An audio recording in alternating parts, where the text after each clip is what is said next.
Universes Beyond. People have a problem with Universes Beyond, and they have since it was announced, since the first Universes Beyond came out, which was, I guess, the Warhammer Commander decks, and then even when the Dungeons and Dragons set came out, the Adventures in the Forgotten Realms, or later D&D Baldur's Gate Commander Legends, they've had issues with the Universe Beyond, and then when we got The Walking Dead and Stranger Things Universes Beyond, and now Final Fantasy and Spider-Man especially, because for some it's very jarring. And one of the reasons, or I guess one of the main reasons people have issues with Universes Beyond is, this kind of stuff, or this kind of stuff, or this kind of stuff, right? So they see mixing IPs or licensing IPs and throwing it into the game, and lots of other board games have done this. They've pulled in IPs from other sources to, I guess, from a perspective of both consumer and probably the people running the companies that make the games, is to shore up flagging sales. I'm not sure that's what's going on with Magic the Gathering, and maybe I'll get to that later. But there are lots of times when IPs are great to add to your game. Like, for instance, you have Mage Knight. It started HeroClix, and HeroClix became this wonderful game where you bring in Marvel superheroes and DC superheroes, and they go through all the panels of the comics, and eventually you'll see some obscure character you never thought you'd see in HeroClix. And then they expanded that to other IPs, like, they went to indie comics as well, but they also went to, wrestling, Star Trek, Ninja Turtles. Oh, these things are, obviously adjacent to the the superhero universes, but they expanded it, and we're going to be getting a very small set of Thundercats soon.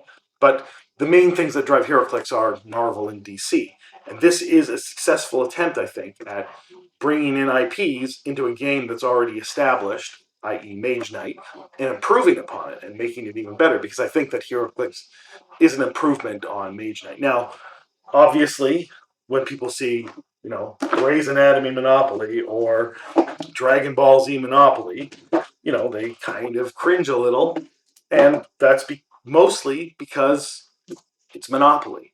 People, I don't think, are big fans of Monopoly. Maybe there was a time when people were big fans of Monopoly.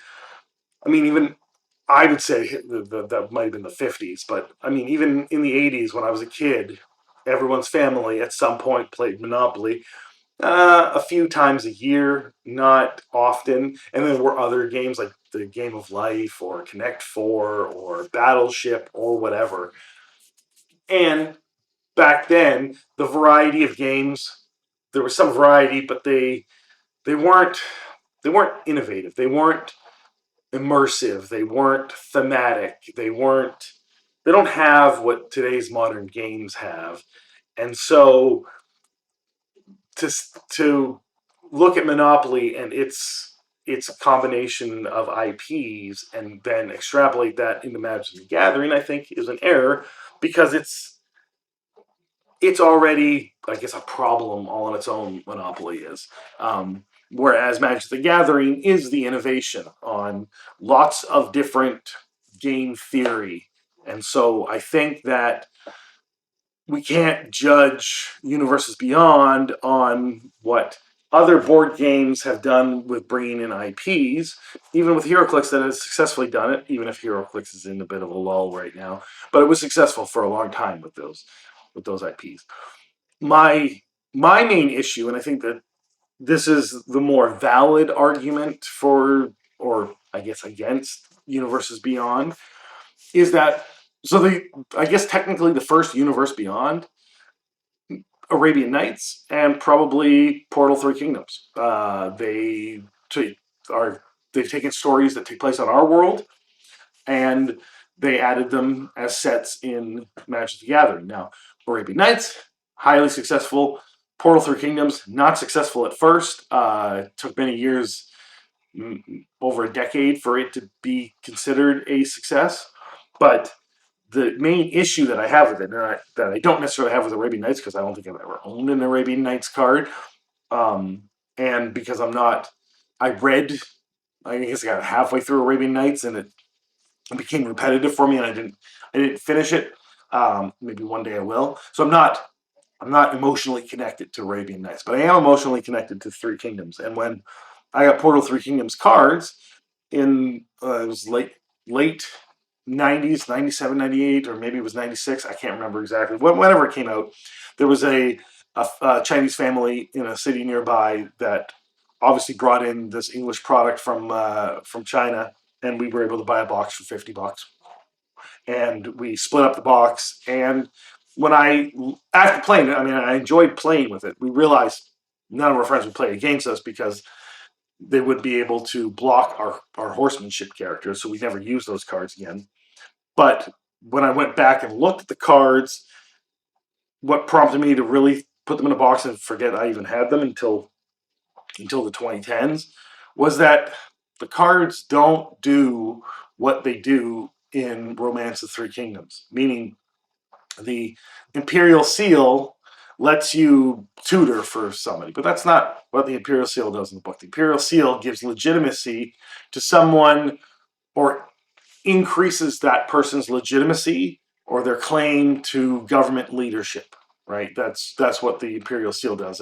Someone finds the Imperial Seal during a battle at the capital, and the Emperor was taken away to a new capital, but the person that found the Imperial Seal takes it with them, and then eventually that person's son trades the Imperial Seal to someone with more military power and a connection to the Imperial throne that then allows that person to declare themselves emperor, right?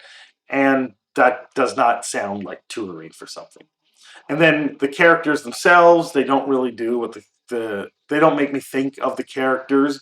If I was just to take the cover up the picture on it and the name, I wouldn't think that's Lord Guan, that's Kong Ming, that's Zaidi Dunn, or any of those characters, right? And then there's other things like Three Visits.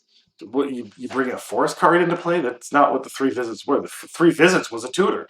That literally, Liu Bei went to Kong Ming's hut 3 times to find it empty, and then on twice, and then on the third time, Kong Ming was there pretending to be somebody else, and he recruited him and became one of the greatest generals of all time.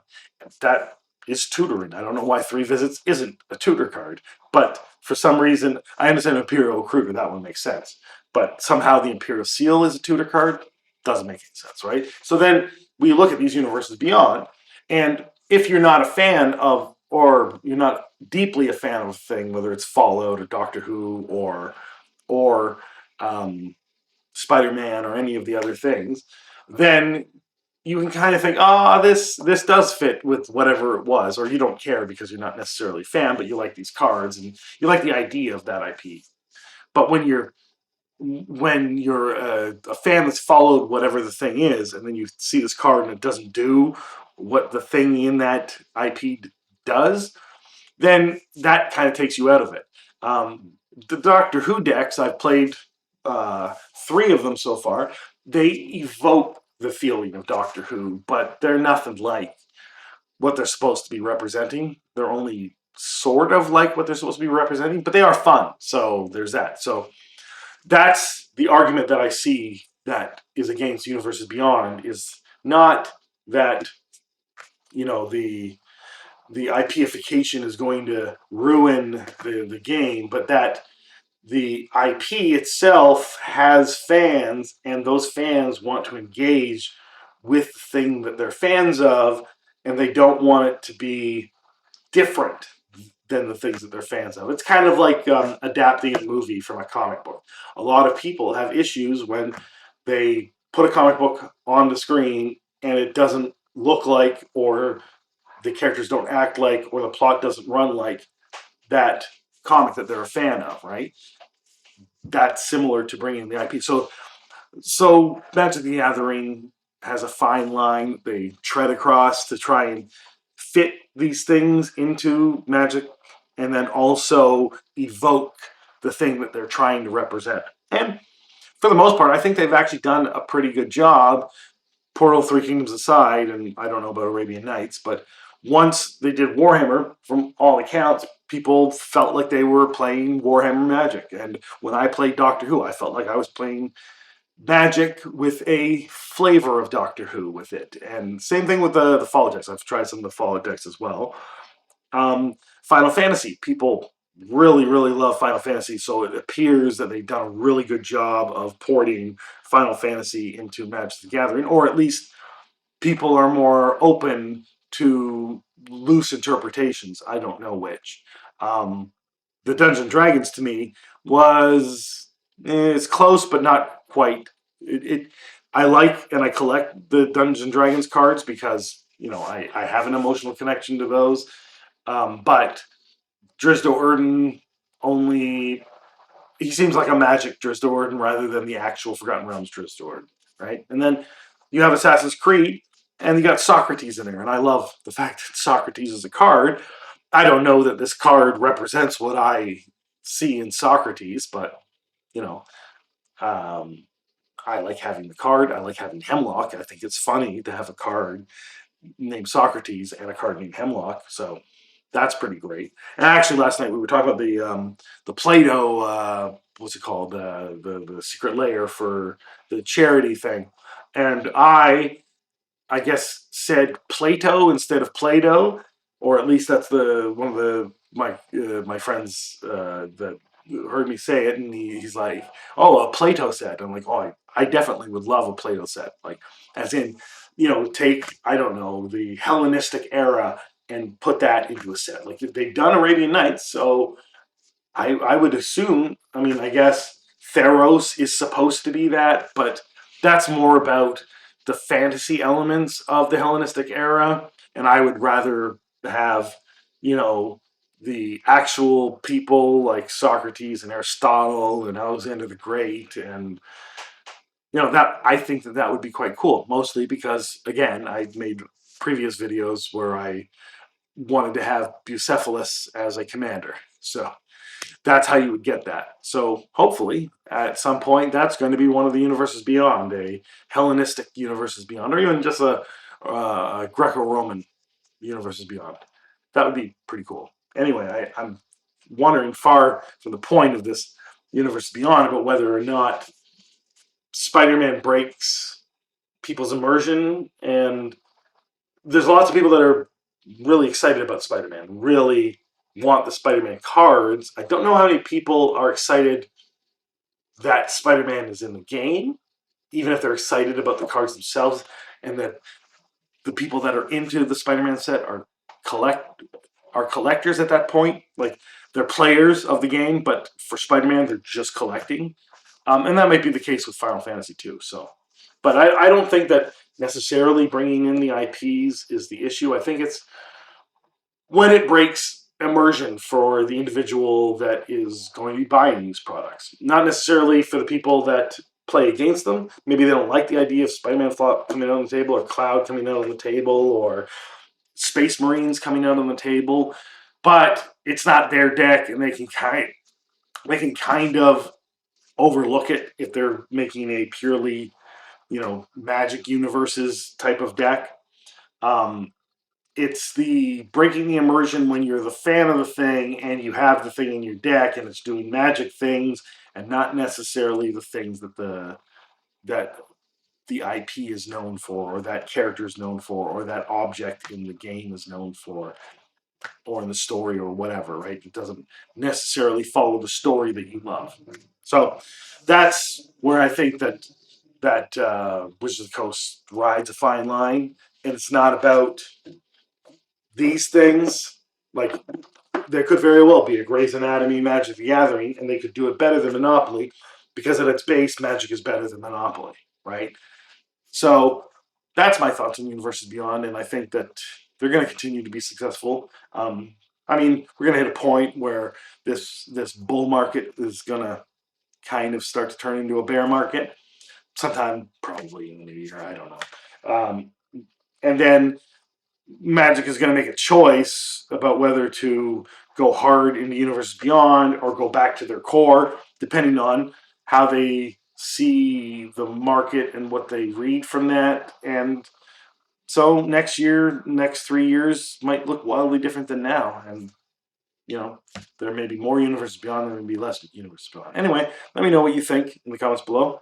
Have a good day.